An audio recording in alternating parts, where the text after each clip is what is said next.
اور اگر تمہارا پروردگار چاہتا تو جتنے لوگ زمین میں ہیں سب کے سب ایمان لے آتے. تو کیا تم لوگوں پر زبردستی کرنا چاہتے ہو کہ وہ مومن ہو جائیں؟ حالانکہ کسی شخص کو قدرت نہیں ہے کہ اللہ کے حکم کے بغیر ایمان لائے. اور جو لوگ بے عقل ہیں ان پر وہ کفر و ذلت کی نجاست ڈالتا ہے. ان کفار سے کہو کہ دیکھو تو آسمانوں اور زمین میں کیا کیا کچھ ہے، اور جو لوگ ایمان نہیں رکھتے نشانیاں اور ڈرانے والے ان کے کچھ کام نہیں آتے.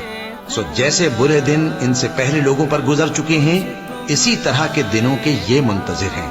کہہ دو کہ تم بھی انتظار کرو، میں بھی تمہارے ساتھ انتظار کرتا ہوں. پھر ہم اپنے پیغمبروں کو اور مومنوں کو نجات دیتے رہے ہیں، اسی طرح ہمارا ذمہ ہے کہ مسلمانوں کو بھی نجات دیں.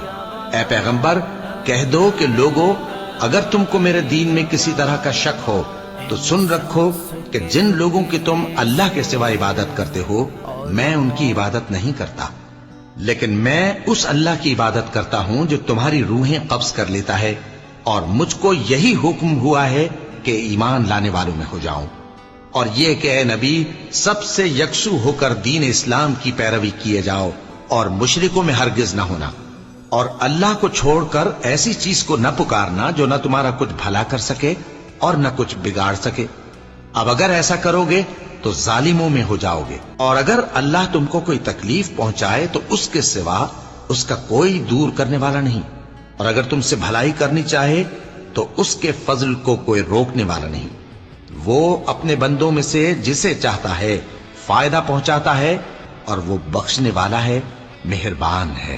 کہہ دو کہ لوگوں تمہارے پروردگار کے ہاتھ سے تمہارے پاس حق آ چکا ہے، تو جو کوئی ہدایت حاصل کرتا ہے تو ہدایت سے اپنے ہی حق میں بھلائی کرتا ہے، اور جو گمراہی اختیار کرتا ہے تو گمراہی سے اپنا ہی نقصان کرتا ہے.